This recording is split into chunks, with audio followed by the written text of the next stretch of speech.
What do you need? I just didn't want to turn on the sink. Oh, And I realized I can use the hose you can turn on the sink. It's fine. while you're Well, no, it's fine. It does. It's not that noisy over here. okay. No worries. No worries.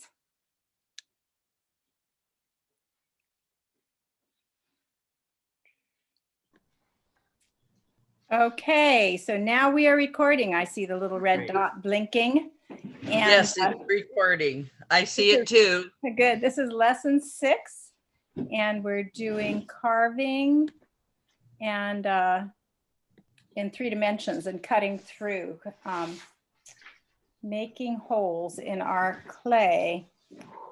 So, and Jan's here in Zoom and Katya's here in person. Yay! Yay for in-person classes. Yes. Maybe the last Zoom. Who knows? But probably. Never think to say that. Yeah, hopefully, unless we have to have it again, then we can do it again. So I am going to, let's see.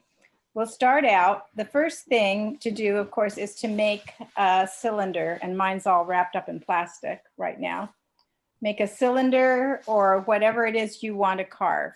It can be a bowl, it can be a vase, Can be a weird shape like it can be a this. weird shape like Katya's. Yes, perfect. And although it's good, there's going to be one thing that's more difficult with that, and that is Inside. holding your finger inside. Mhm. Do you want a piece of paper? No, I'm gonna wing it. No, okay. Katya's going to wing it.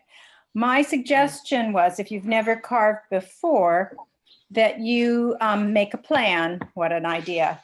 So, so I made a plan for the first side of my vase, which I did yesterday. And it was, I was going to make a window with a tree. And I suggested that you put X's in all the spaces that you're going to cut out. And then you kind of check it to make sure that everything still hangs together, that there are no floating parts, because that does not work. And another way to that helps visualize it better, that Jan did yesterday and I did not do, because I'm basically I'm a lazy teacher, I think, is to, Busy. or a busy teacher. Katya is very kind, a busy teacher. Mhm. So you're just coloring in your vacant spaces, the spaces you're planning to cut out, so that you can see that all the branches are connected, everything's connected to something, and that there are no parts that are too skinny. So, Doesn't seem to stop you though. well, eventually you can get really skinny, but there are certain things that are much harder to carve than other things. Skinniness is hard to regulate and breaks easily while you're carving. The other thing is, if you have a space, so if you're carving out a space and you want to leave a point, oh, that doesn't show up very well, a point coming into the space, like a little branch sticking in or a leaf sticking in, that can be very difficult because it dries out more quickly. Oh, And it's just tough. So I'm very careful about not having too many of those, because they end up taking a lot of time. So a space where you've cut out and yet there's something sticking into that space oh. just can make problems. So this time I'm going to do a little carving on the back, and I'm going to do 2 small trees on the back of this vase, this redo piece. So I'm going to hold it up and show it to you on the main screen first. Yesterday, my piece was quite flexible. I could flex the top. Today, it flexes a teeny bit, but not much. It's pretty stiff, a little bit stiffer than I'd like it, but it will be okay. And so I drew, I don't know, it doesn't show very well, drew an outside foliage line on this too, and then started doing a little de-embossing on it. So I did measure my rectangle. I measured it, and now I will plug in this auxiliary camera. We'll make sure that the little red light is still blinking, because then I have to go to screen share.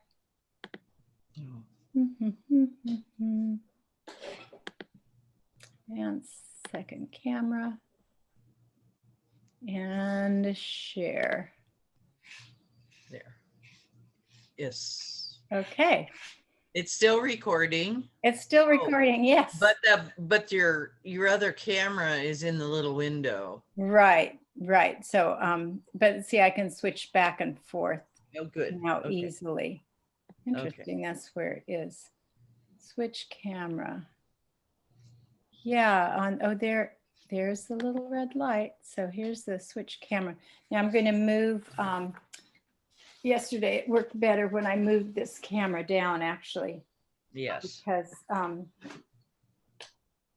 we're doing stuff from the side. So we'll pull this around, back it off a little bit.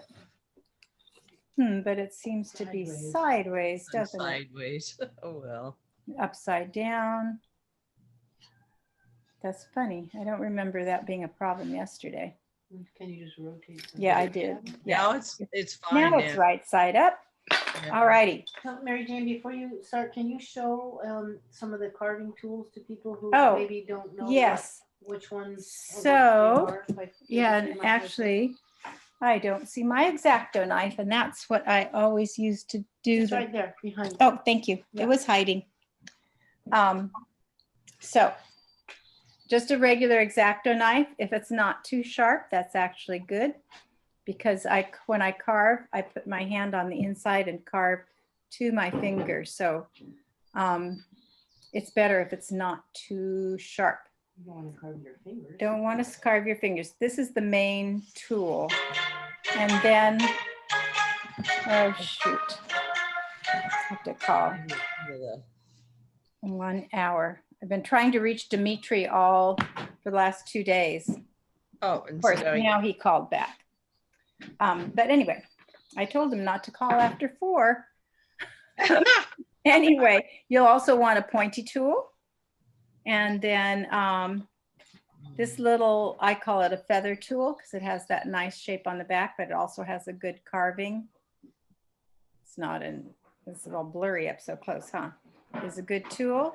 And this is the other one that I use a lot, little wire tool. Mhm. And let's see.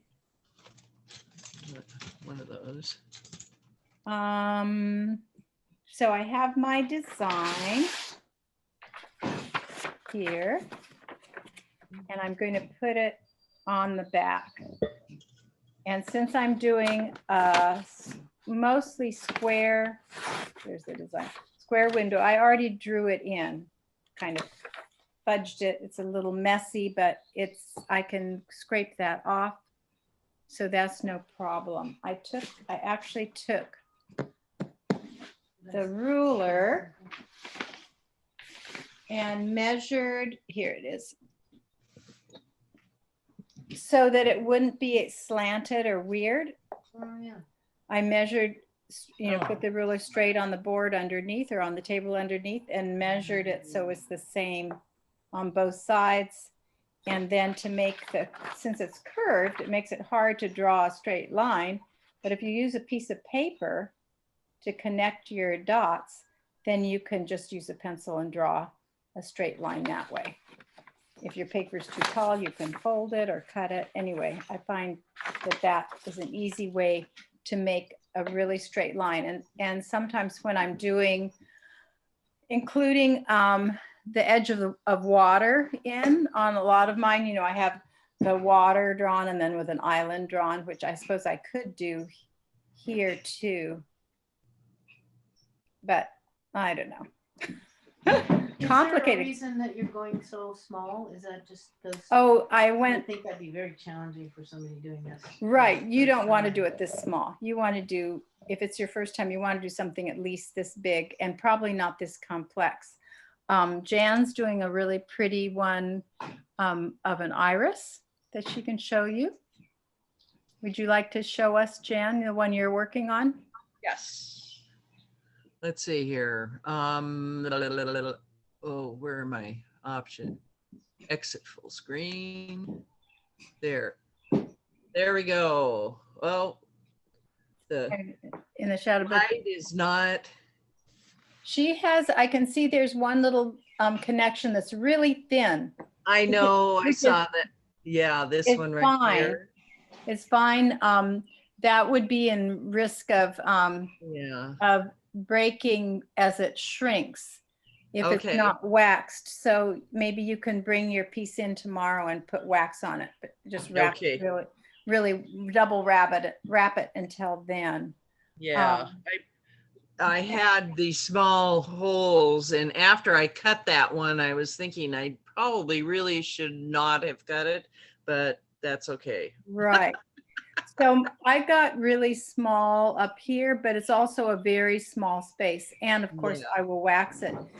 Jenny did more of a lantern design and just cut triangles and then used, she didn't use a straw, but she has a little metal tool that makes little holes in it. So she cut little holes. So it was turning out quite cute as Yeah, a it's gonna be lantern. great. So I'm going to turn this a little bit more. So when you're cutting into your design, there are a couple things to remember. I don't ever trace the design from my paper onto the clay, but I often do draw it ahead of time so that I have an idea. I'm not just, so I don't get quite so many lines on the clay itself. Mm. So the other thing, as you're starting to cut the biggest spaces first. And the reason for that is that as you're cutting, you're wiggling the clay a little bit. And as you wiggle the clay, it's likely to, more likely to break and crack. So if you've cut all these little spaces and then you go to cut the big spaces, the little tiny connections are more likely to break. The other thing, when I'm carving a larger piece or carving a piece completely in the round, I always keep the part I'm not working on wrapped. So I'm Oh. going to demonstrate that, since yesterday I was just doing one side, so it didn't matter so much. But if I were working on this by myself, I would definitely have plastic under it, and I would keep the opposite side that's already carved, or I usually work around, from one side to the other and back, and then keep everything I'm not working on, I keep covered. So Okay. that it just doesn't dry. It gives me more time to work. So I think actually I'm kind of liking the idea of this being a water line, and I'm going to put a little island in here too. Why not? So this is my biggest space.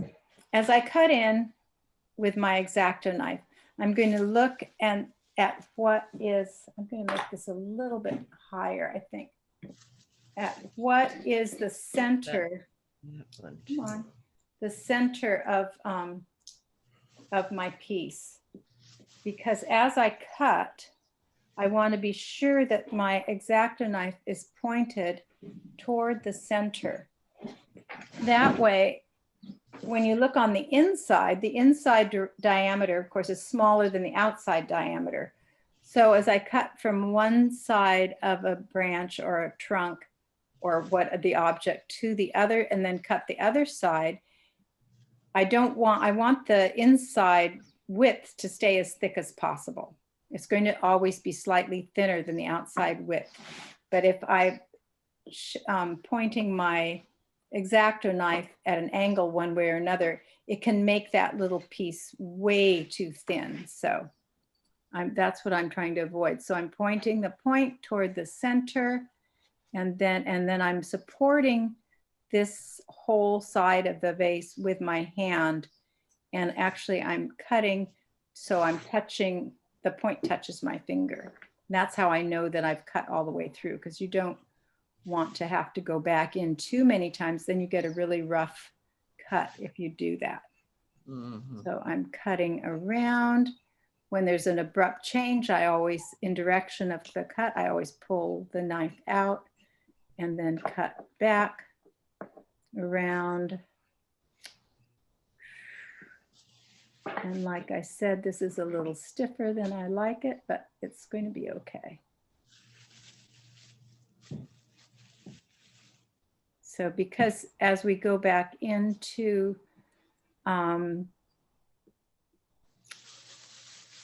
to do the finishing work, we can smooth off the edges of everything. So, and when, oh, great. So now somebody's leaving a message for me. So anyway, that's my phone. I could turn the sound off. Okay. So I'm cutting toward my hand. When I know I'm cutting towards something that's going to be really thin, in order to not stress this thin little branch here, which is still attached to everything, so it's not as important at this point. But a lot of the time I cut up toward the thinness, and that helps it not be stressed and stretched. So then I'm going to cut down here. Now it's better to leave more clay, because I'm not sure that if I want this straight or not, but I can always cut it off, of course, if I don't want it. Mhm.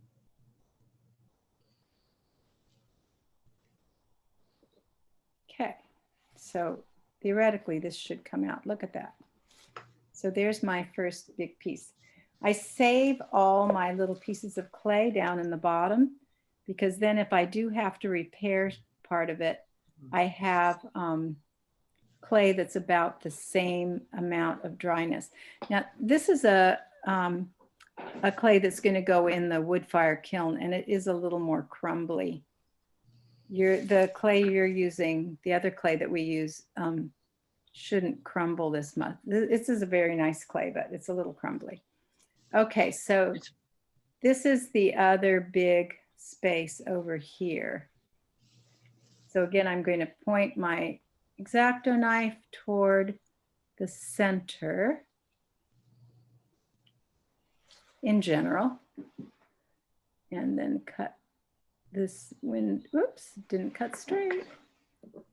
Cut this window down here. That wasn't a very straight cut. I have the cameras right in front of my mouth. Getting an Oh dear. appreciation for seeing it from this side of the camera. Yeah.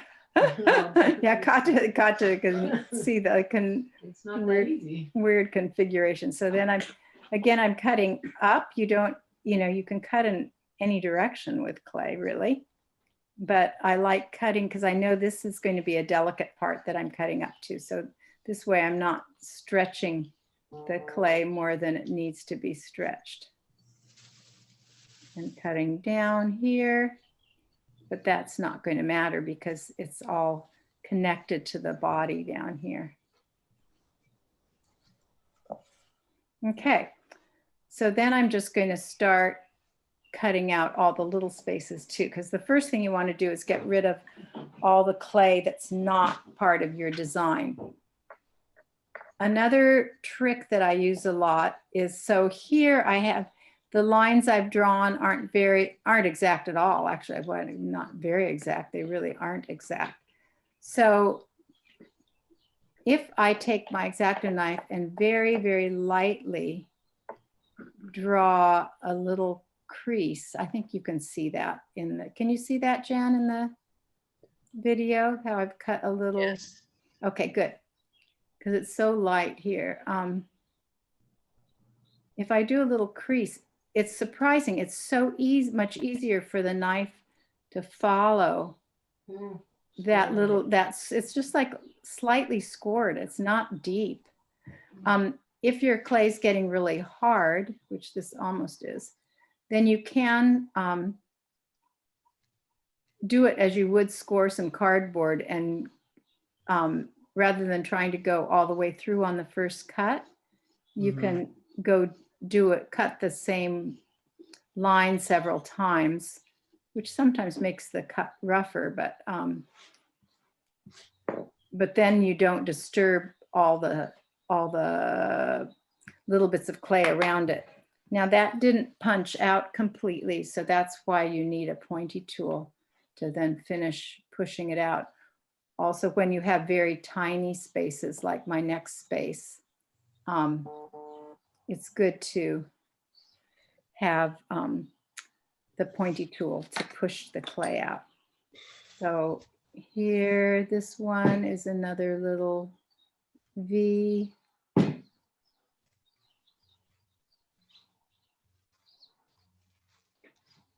And there's a top line along here too.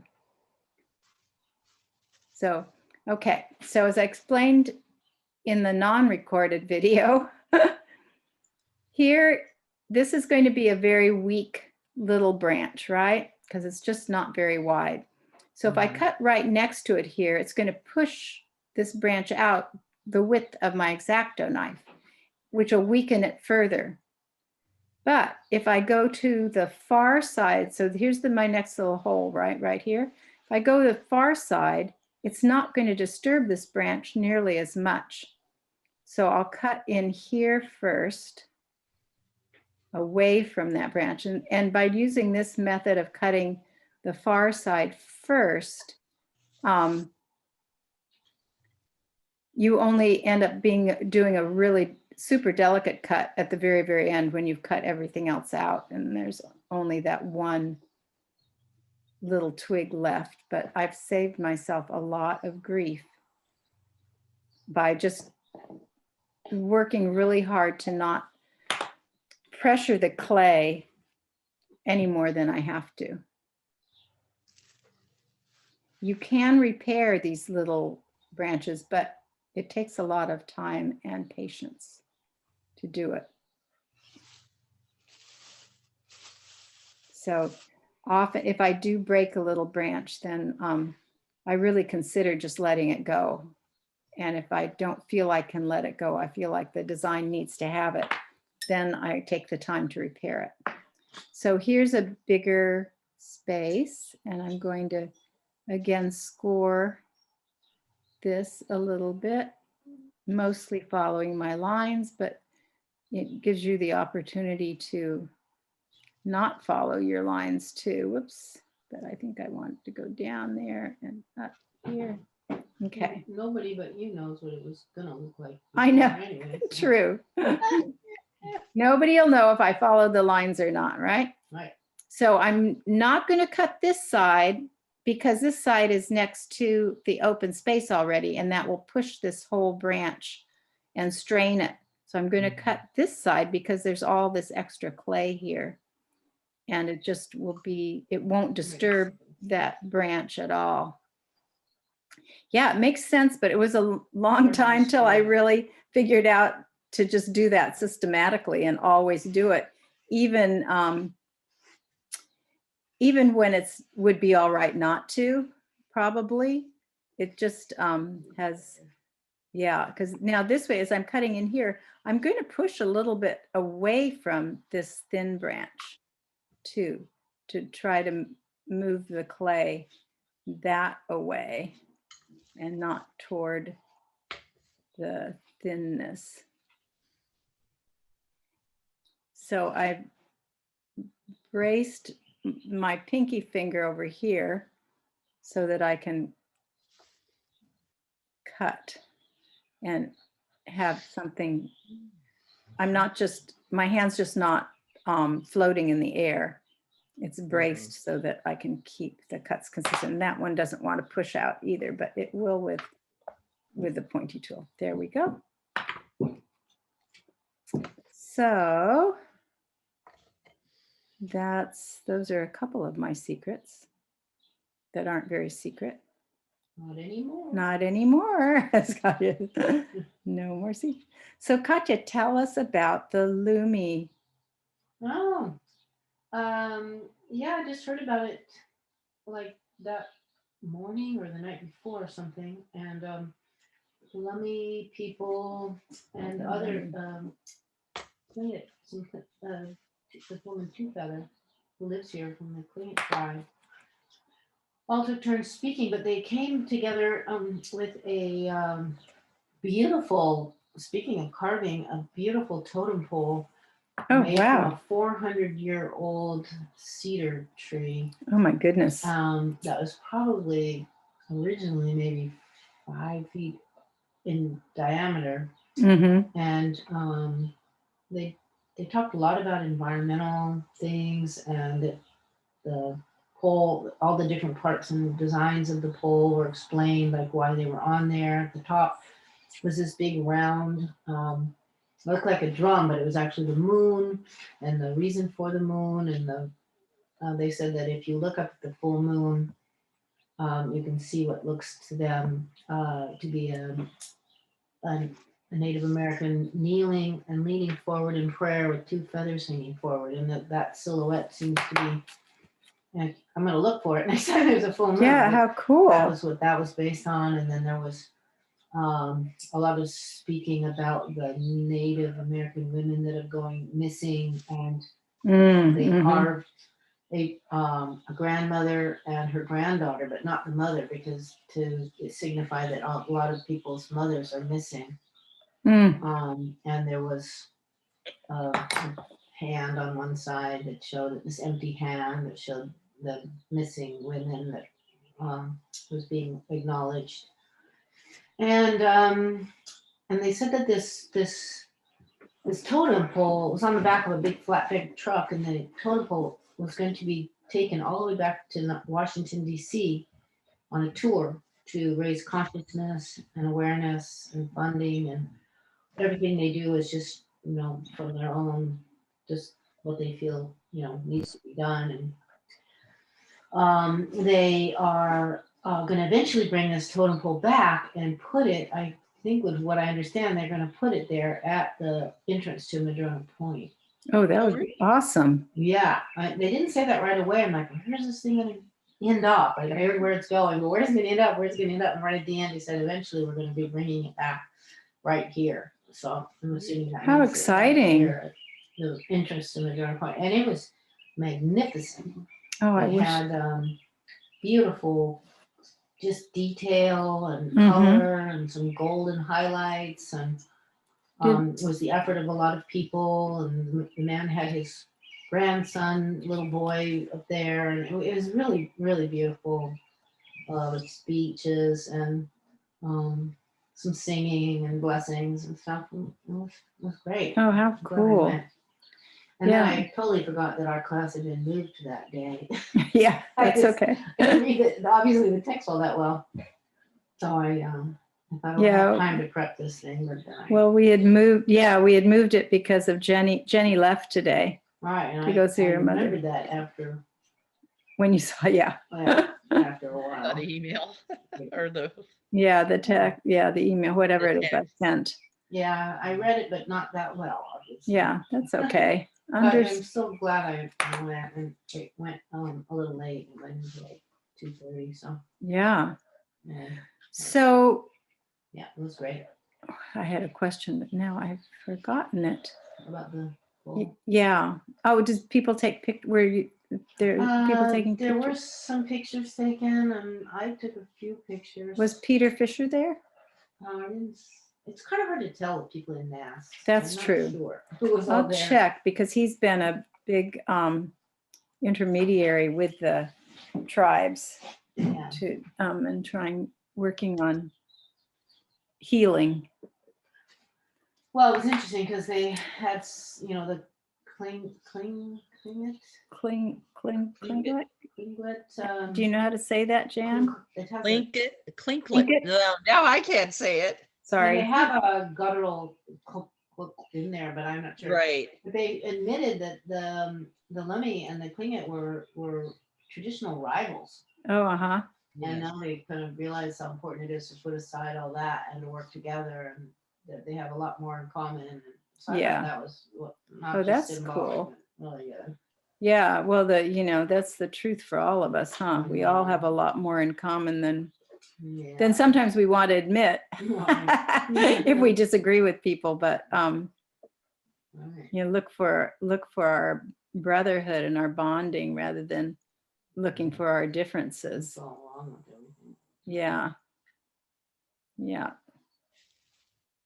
Yeah, but they talked about the salmon and how these are the people of the salmon, Mm-hmm. and that they are that all life depends on the health of the salmon. If the salmon are healthy, it means the water's healthy, and the Mhm. people are healthy, and the orcas are healthy, and Right. so there was definitely salmon. There was an eagle, a diving eagle. Oh, how neat. Yeah, it was really beautiful. I guess I've never seen one up quite that close because normally they're standing up or something. And this one was like you could come up and Oh, because it was lying on its yeah, side. you could actually really see it. And then they asked people if they wanted to come up and said a prayer that they could come up and put their hands on it. And I did that for a friend of mine whose little 3-year-old went in for an emergency Oh. appendectomy. Oh, It actually ruptured, and so it was. Oh. oh no. Yeah, it was pretty bad because at that age they can't really say. You Yeah. can say, "Oh, my tummy hurts," but that could mean I'm hungry too, or something. Right. And it hurt for a couple weeks. But Oh, she didn't no. know what to do. Really. Oh, that's a long. Oh, geez. Yeah, and that's dangerous. Yeah, no, When it actually ruptures. ruptured. Yeah. And now he has to be on an IV in the hospital for a week under Oh. observation. More antibiotics. So Oh. I said a prayer for her. Nice. Yeah. Oh, how special to. Yeah, I felt really moved by it. Well, thank you for Yeah. going and sharing. Yeah. It seems really important.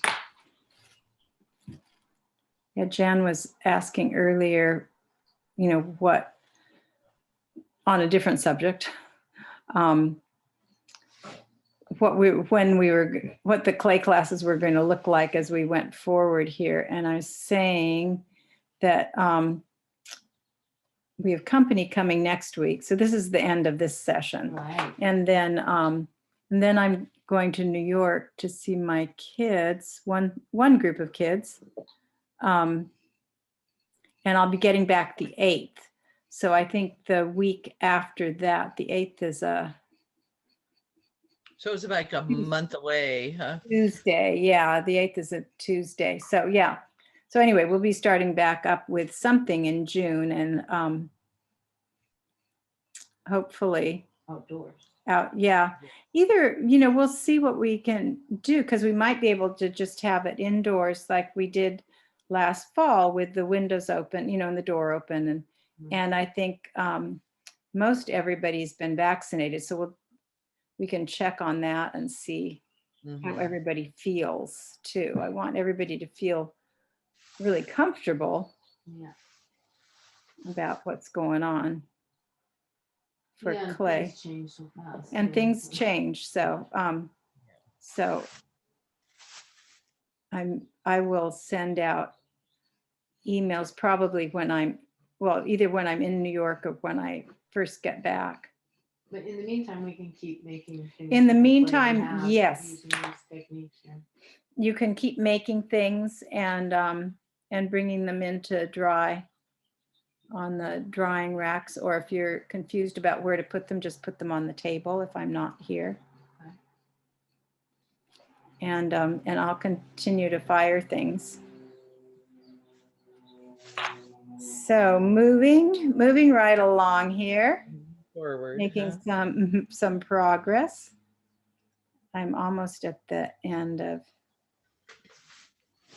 this I design. can see why you want it to be pretty on the thick side. Yeah, so making when you're carving, this is a little thicker than, I actually like it a little thinner than this, but this particular clay always, I don't know, it just always seems to end up thick, even when I think it's thin. It's a really pretty clay. It's called granite, but it is a cone 10 clay. So Does it have a But lot of grog? It has it a lot does of have grog in quite a bit of grog in it. So, it. so you can see how this is not punching out, but I go to the corners or the points and push the pointy tool through then, and then just kind of work that clay, worry it out of the hole without pressing on this thin part. That's or pressing as little as possible, always pressing toward the middle or toward where the clay is stronger. Let's see, I think I got this curved a little bit over here. So now we'll draw this, score this a line in. It's like I can take off. See, I can modify it pretty easily. Once all the pieces are carved out, it's pretty easy to modify those openings a little bit. Gosh darn. That is. So again, I'm going to be pushing up toward the sturdy clay up here, the thick clay, and away from the thin cut pieces. Now I can see this as I cut toward this piece, I could see it moving a little bit. So you want to keep that as minimal as possible. It's so thin. Yeah.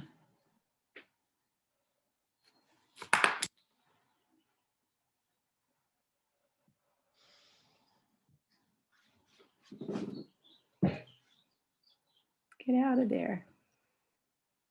Then are you going to try to smooth any little ruffly edges? Oh, or yeah. you're not going to? Yeah, yeah. Well, if you try to, well, this clay, mine is pretty dry, but usually if you try to finish something right away, it'll be too wet to really get it smooth and finished anyway. You want to get all the spaces opened up so that you don't mess up something that you've finished, when you're cutting something new. Now, every so often, as I'm working, I'll think, oh, I need to take, another piece off here, and, and I will make an additional cut, but, and that's fine, of course. Seems like it would be a good idea to make some trial pieces that weren't something you were really crazy about or something, like to Well, practice the technique. I mean, Right, just make your first design simple. uh-huh. My the first one I ever did, I did do little trees all around the top edge. But each tree just had a trunk and 2 branches, or Right. maybe 3. I mean, they were just little triangles cut out of, like you'd see here. So this would be the tree trunk, and those would be the 2 branches, You and then wouldn't there's, have all that detail. and it wouldn't have all this detail. No. But, and that can be really effective too. I just sold a little piece that was a little box, like a box, but I don't know if you guys have all seen the ones that I do with birds in them and stuff, but it was long, whoops, where can you see? Can't see anything. It was long and narrow like that. Mhm. And it just had little straight trees standing next to each other all along it. They weren't identical, of course, because that could be tricky to do too. But they were very similar, and mostly with just 2 branches disappearing into the foliage. Occasionally one of them would have 3. So here's a little piece that I don't want to cut all the way back, because if I do, I'll cut my branch. But so I'll cut it part way. And since this gets narrower, I push it in so that the straight side goes on that side, and then I rotate it so that it's also cutting straight with the slanted side. I'm not sure if that makes sense, if that's a good way to explain it, but to get so the cut's not on the back is not just a point, a tiny point. And of course, usually you can enlarge them from the back too. It depends on how tall your vase is and how far down you're carving and all of those things. Okay, so there I have all my spaces cut out. Now, the next thing I like to do, especially when it's drier, is turn this around. I can move this out of the way so you can see. So if you look in here, it's rough on the inside where I've been pushing the clay. It's kind of all, I guess you can see it best on this one, all rough edges. So I take my wire tool and I smooth those off. You want to do that at the beginning because if the clay gets much drier, it gets too dry, then it kind of chips off and can take chunks off and it can really wreck your design. This, or just make it too thin so you lose part of your design on the other side. But by doing it when it's still reasonably fresh, I can just pull that off. Now, some of the little holes in there are getting a little bit filled, but the next thing we'll do is from the front, and we'll poke those out so that the clay isn't filling them anymore. And we may need to recut a little bit. So you can see how, I don't know if you can see or not, how the little branches get even thinner on the back side. So that's why we're trying to point the knife toward the center of your vessel at all times. Then you get a thicker back edge too, but you just have to kind of feel your way a little bit too. So this clay is a little chunky, but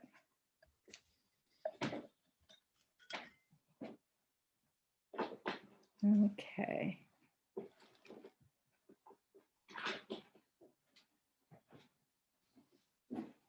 I hope. Okay, so now that I've gotten the initial chunkiness off, you can see the holes are kind of closed up. But we'll just turn this around. And you could use the pointy tool, but the one I really like is this little wire finger tool. And I go into each one of these holes and clean up the interior edges. So I reach in here and I go all the way to the back and smooth that back edge from the front side. It's too hard to see from the back side, but you can do a pretty nice job of smoothing it from the front side. You can also reach your fingers in and get the plastic and smooth it off with your fingers just by rubbing it. And that can, you get rid of a lot of little pieces of clay that way too, with a little brush. But I always use this finger tool. And I have a few extras I need. Have one like that. Yeah, Katya doesn't have one. Yeah, but they're so useful. Yeah, and hopefully, I haven't called Clay Arts in a while, but when I go back to New York in June, I'm going to go by there. Hopefully, I'll be able to go in, and look, because all of these tools vary. And so I haven't ordered any from them because a lot of them have a little bit of a different bend in this end, and they just aren't any good for doing what I want them to do. They have a sharp bend instead of a little gradual curve. And they're just not made very exactly, I guess. So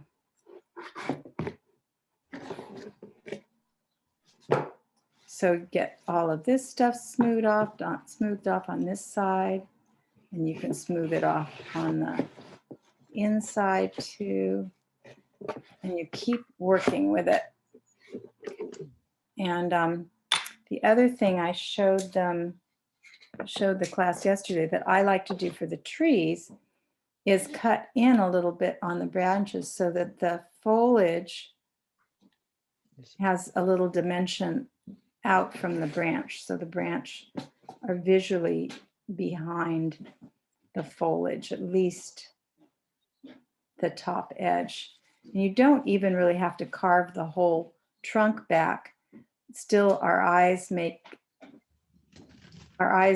fool us into believing that Oh, the trunk yeah. is behind the edge because of the little shadow that's created up It makes here. it round looking like a Mm-hmm. tree trunk instead of a Instead of flat. Yeah. instead of flat. Yeah, it really makes a big difference. Can you also, yeah, I was gonna say, can you do sort of a halfway carving with above, like with the foliage? to make Yeah, the I did a foliage little stand bit. out? Like you don't Mhm. go all the way through? Right. I started doing that on this side down here at the bottom for the Oh, yeah, roots Yeah, I like and for the that. little Details. in the details of the little knot on the tree. And I will take that back even a little further. And so Hmm. here's my sketch, and I can either do the outline, or sometimes with trees, I just make a little bit of a texture, choose a systematic texture to create the tree and just kind of let it, Yeah. the foliage, thank you, and just let it drift away. I know when I'm doing a demonstration, I find that I lose a lot of words. I know my right brain just really just stops connecting within any way to my left part of my brain, because or my left part of my brain just goes, I'm taking a rest. I don't need to be here for this stuff. So I don't know, but you can see even right here, I just took a little piece out of this divot where the trunks come together, and it makes such a huge three-dimensional difference in how round the design looks and how much volume it has. So here, now the sun's coming in. So there it's cut away, and there it's not cut away. It just looks totally different. So anyway,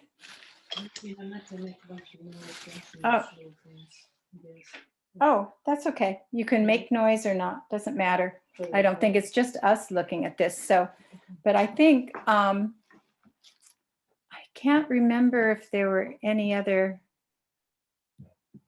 questions or things we covered, Jan. So, Yeah, I can't remember either. no, it better be on the video, right? So Yeah. I would just be going along here. Now that I've cut those edges back, then I'd come back in and round my branches a little bit. Take the edges off. So here's a sharp edge right here, and just round it a little bit with, you can turn on the light, Katya, and everything there. Right, and you can just leave the tools back there too. Yeah, you don't have to stay. So anyway, so you can really start varying the texture if you want to, or adjusting the shape, smoothing the edges to make the details look finished. And I find that a lot of very soothing and satisfying, doing that finishing stuff. I think, I remember my dermatologist once saying about my daughter and about me that you're either a picker or you're not a picker, when they're talking about having pimples and zits and things on your skin. And she said she found that you either are or you're not. And I am definitely a picker. There's a little scab or something, Yeah. or is it you can't leave it alone. Yeah. And but I think that has served me well in my art. Yeah. Yeah. So here, this little branch here at the edge is going right off the edge into the wall of the pot. And I think that makes a really nice transition. So I probably will draw this line more distinctly this edge line here. Oh, I could cut this too. You know what? I forgot to cut that little piece out. So I think I will do that to define this rectangle that the image is in. So I'll just, this is getting stiff, but this is not near anything thin or so precious, so should work just fine. But as it dries more and more, you can be more and more trouble trying to cut out additional spaces. So, okay. So if you have any questions about anything, you can always call me or text me, or we'll get together at the studio and have some fun. I think I have taught some carving classes, some to students who've done a lot of clay but haven't carved, and then also some to some students who hadn't ever done clay at down in Edmonds and liked coming to art classes and learning new things. And you don't really have, in that case, then I made the blank vases, and then they just came for the class and carved with their designs, and we worked out how they were going to carve it. So that was really fun. And not as challenging as making your own blank, but I sure enjoyed it too. So now I will continue, I will cut these back and I will finishing it off, and Great. that's how it is. So this one, whoop, so you can look through the mini forest up on the high mountain, or you can look from the valley up, up to the mountain tops and the Neat. forest on the mountains. So, and then when I'm wrapping it, you want to, when you put it away and you're not going to work on it for a while, you can do a couple of things. You can spritz the inside. That's what I'm gonna do. Oop, oop. Get this in a little more light. Spritz the inside with just with water. I find that that's a little better than trying to spritz the outside, because you don't want it to be stickier. So then I tuck the plastic in all the way around. And then ideally, I have a second piece of plastic that I do the same thing with, and that makes it easier to work on, because you can always leave some plastic covering what you're not working on. But this is one gigantic, enormous piece of plastic. So I'm just going to, I twisted it and I'm putting it so it's completely double over the whole thing and over the bottom too.